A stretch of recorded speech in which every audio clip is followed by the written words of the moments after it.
Now let's begin with a little trivia. Can you guess the total number of variants on sale of the Pulsar in India today? Well, we'll get to that at the end of the video. For now, it's time for me to introduce the newest member of the family, the Pulsar N125. Now it's got an all-new engine, it's got an all-new chassis, it's got all-new design, and doesn't share anything with its N siblings except for that alphabet itself.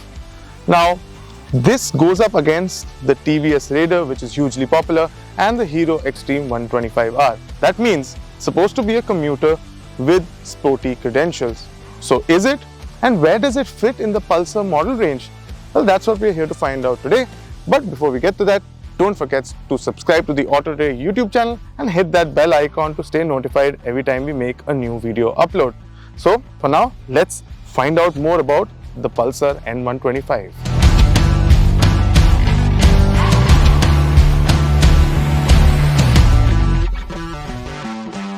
Now let's begin right at the front here. You've got a 17-inch wheel, then a 240mm disc, you've got alloy wheels as well. Then you've got this telescopic front fork which gets these sort of guards, and that along with the tack extensions give the N125 a muscular look. And also don't forget the LED lamps in the front. Then we've got the monochrome LCD screen, which is again different from the N siblings that this bike has.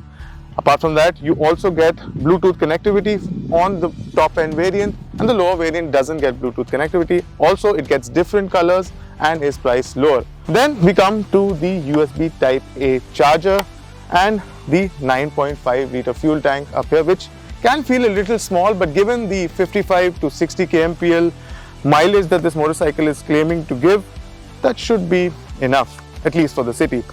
Then we've got this nice and wide handlebar, the usual switchgear that you expect from Bajaj, and all of this looks quite good. Apart from that, you get this two-seat setup for the pillion and the rider, which also looks quite nicely sculpted out, and you get this Pulsar badging on the rear seat as well. I also like this section of the bike, which has these nice sort of extensions right next to the seats, again giving that muscular look to this motorcycle that it does sort of deserve. Then we've got the 124.58cc all-new engine, but we'll talk about that a little more once we're out riding the motorcycle. Then around the back, we've got the 17-inch wheel again with a 110 section and 80 profile. The lower variant gets a 100 section and 80 profile tire. And apart from that, I quite like that small little exhaust that they fitted in there, quite reminiscent of the N160 again, but it doesn't share any parts with its N siblings again. And around the back, in terms of design, you get this nice pillion grab handle here, and looks quite distinct because there are a few elements here, that silver that here and there next to the engine over there, and a nice tail section that comes around at the back. Overall, I think design wise, they've stuck to the Pulsar mantra of looking muscular and looking sporty. But don't forget, the N part of the Pulsar range is supposed to be a balance between practicality and performance. So is it? Well, let's take this bike out for a ride and see how it performs there.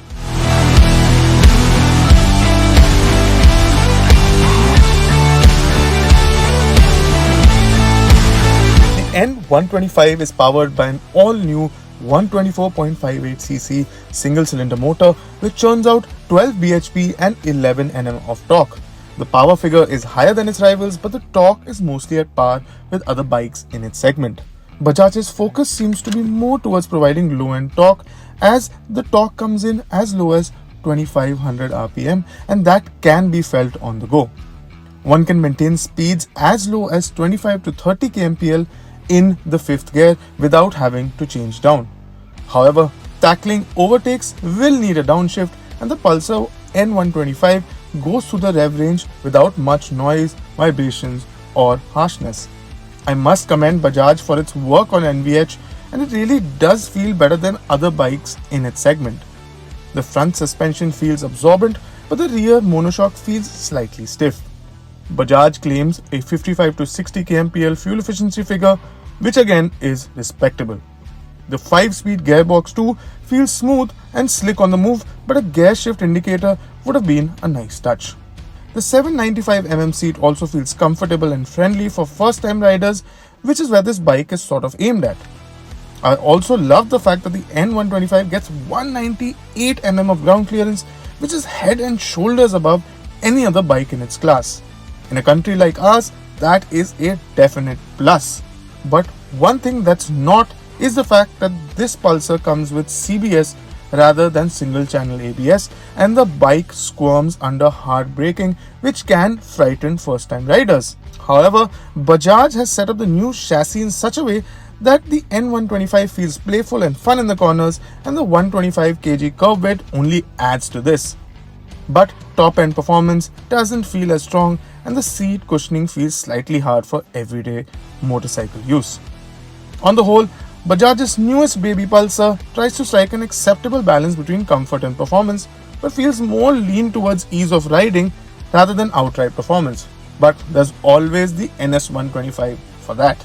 Now let's begin by answering that question we asked at the beginning of this video. Yes, 15. There are a total of 15 variants of the Pulsar, and when you talk about N specific variants or versions of the Pulsar, that's basically 4. So you get the N250, the N160, the N150, and now the N125. Now the N125 comes in 2 variants. The lower variant has a few changes when compared to the top variant, but the biggest miss according to me is the fact that none of the variants get a single channel ABS, and that is something that Bajaj should have kept on this motorcycle. But there are a lot of pluses too. It rides really well, it looks quite nice. Although the ride is a bit stiff, it feels sporty enough to sort of keep you engaged most of the times. On the onset, I'd like to say that we haven't spent a lot of time with the N125 out in the real world. So we don't know how it performs in, let's say, traffic conditions or in everyday situations. So we've only got it for a few hours, and it's hard to tell in that much time whether or how it will perform in those conditions. But first impressions are quite good, and Bajaj must be commended for, let's say, the ground clearance, the performance, the design, and the pricing, which is on par with the competition. That, by the way, is rupees 94,000 for the lower variant and 98,000 roundabout for the top variant. Now, when you compare it to the Extreme, that's about the same, but when you compare it to the Raider, that is significantly lower, at least when I'm talking about the top variant. I do smell a road test around the corner because things have really become hot in this segment with the Extreme 125R, with the Raider, and now with the Pulsar N125. Until then, I'll catch you later. Goodbye and take care.